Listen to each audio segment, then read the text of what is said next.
Bryce Young hurt his ankle. Before we dive into the hows, the whats, how are they going to overcome it? What does Andy do that Bryce doesn't, and everything else? Dave Canales spoke to the media earlier today. Here's the latest on Bryce Young's ankle. We're going to go day to day. We're going to go day to day on that right now, and just really look at him each day. Just test the ankle in different ways to see if we can't get him back out there on Wednesday in some way, shape, or form. So we're going to just take it that way. And he's saw him this morning, talked to him, and he's like, let's push this thing, let's see what we got, And so we're gonna try to take that approach with it and just go from there. Day to day. You thought you were going to get more than that from Dave Canales? Tom Pelissero says it is a 2 to 4 week injury. Tom Pelissero, NFL Network. Based on scans, they have high ankle. I used to know what high ankle sprain meant. Mm-hmm. It used to mean 5 weeks if you're a superhero, 6 weeks. High ankle sprains a lot of times were described as worse than breaks.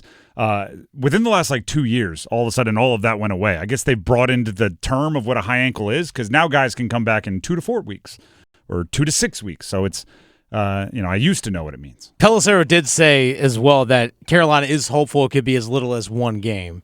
And Joe Person of The Athletic also cited sources saying he's going to miss this coming Sunday at least.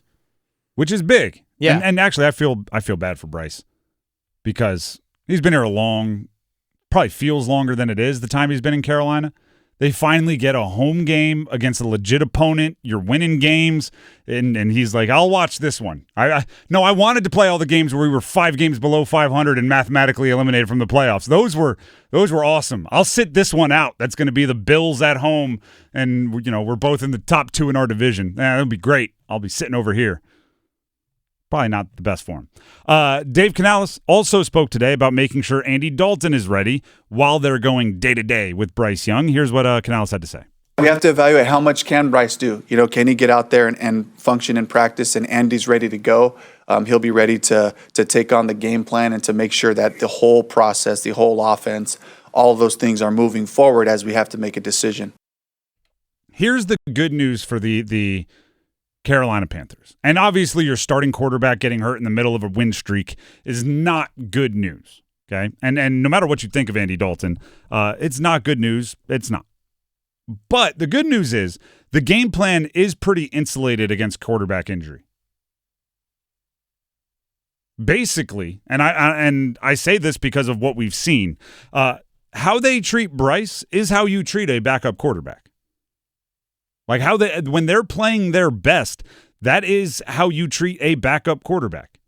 You acknowledge, well, we can't ask you to do absolutely nothing. We might need you to complete some 3rd and 4th downs, and you have to be good enough to keep a defense honest. You have to be able to complete enough passes to keep a defense honest. But make no mistake about it, if we can, we're going to run the ball. We're going to have long extended drives where we don't ask you to do much, and we're going to have a defense that doesn't make you score 30, and we're going to bank on that. That's how you treat Bryce Young and how you treat a backup quarterback in most teams, right? It's not like, and I'm just going to list a handful. It's not all inclusive, and it's not meant. This list is not meant to, insult or compliment anybody too much. But if you have like a Josh Allen, a Drake May, a Lamar Jackson, any of and Patrick Mahomes, obviously, right? Herbert, like the dudes that are mentioned at the top.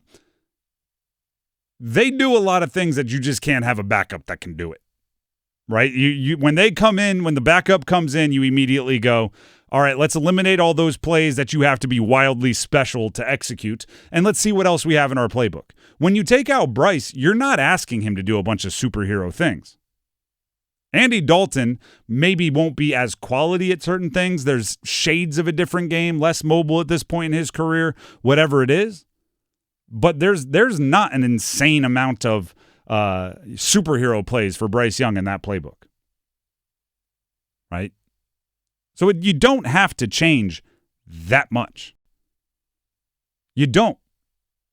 And if things are going as well as they possibly can, you probably don't have to change at all. Andy Dalton can hand it off to Rico Dowdle as well as anybody. Heck, spread him out. Rico Dowdle direct snap if it's working as well as it possibly could. Like if it's working as well as it possibly can, if the offensive line is cranking and everything else, that's what you're going to be doing anyway. And let's also not forget the Bills have the worst yards per carry on defense of any team in the entire league. 5.8 yards per carry allowed.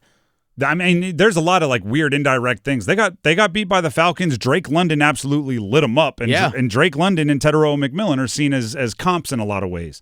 Sometimes I think it's a lazy comp. It's just they're both tall. It's kind of where it goes. Hey, you're tall, athletic. Came from the West Coast, sure. Well, yeah, exactly. Well, you guys play in what used to be the Pac-12. Now is not even close. But either way, that exists. The thing I would be worried about is Andy Dalton had some weird decisions towards the end of that game, meaning towards the end of this game this past week, the win against the Jets. Third down, they call it like a weird play action, and he darts it when I was thinking just take the sack and run another 40 seconds off the clock. Weird play call from the beginning, but also weird execution by a veteran quarterback. Those things, and I know Bryce hasn't been perfect at it, but those things do take a certain amount of like, if you're not in the game very often, you lose some of that instinct stuff. And you make those split-second weird decisions that lead to, somehow the Jets got the ball again with a little run. So it's that's what I'd be worried about when it comes to Andy Dalton. I think physically he can, he's not as good as he once was, but he might be as good one week as he ever was. Like physically, I don't think there's anything that in that playbook I don't think he can do. What I'd be worried about is the things that it's like he doesn't play a lot of football anymore. Where does that rust show up? Where does that rust show up? And, he obviously hasn't been throwing with the ones. I think it was not a surprise that he and Xavier Legette had a little bit of a connection once he got in, because Legette, in his tenure probably has spent some time with the twos. You know what I mean? He and Andy Dalton have probably thrown a decent amount, so you go to what you're comfortable with. I don't know how much Andy Dalton and Fritterer McMillan have thrown to each other. Outside of like, hey, let's get one for Andy to make sure you guys know, like at the end of a drill, right after the whistle blows. Let's get one for Andy. Ted, you got one? Like, that's not enough to build a ton of chemistry. And I don't think the offense is good enough to look at one of your best, if not your best offensive player in McMillan and say, well, you're going to be a little less used because Andy isn't as comfortable with you. Like, you need to get that guy his targets anyway. I don't know how much he throws with a Jatavian Sanders or something like that. I just don't know. I know that Dave Canales did today talk about how, especially last year and different times, where Jalen Coker was running with scout team, in preseason and things along those lines, and Andy Dalton was running scout team quarterback. So he was actually making passes and making a connection with Jalen Coker, which hopefully Jalen Coker would have a little bit more of an impact than unfortunately he did yesterday in his first game back. I would, if this is the weird circumstance that gets Jalen Coker immediately thrown into a bigger role, I'm in, because it was very frustrating seeing Jalen Coker be an afterthought this week when the offense was not cranking. I was going like, he can at least do this. You're gonna finish the game with 13 points. Jalen Coker can at least contribute to that. So if Andy Dalton is the one that gets Jalen Coker rolling, then this might be a blessing in disguise if Bryce misses a week. Jalen Coker, I think, has to be a bigger part of that team.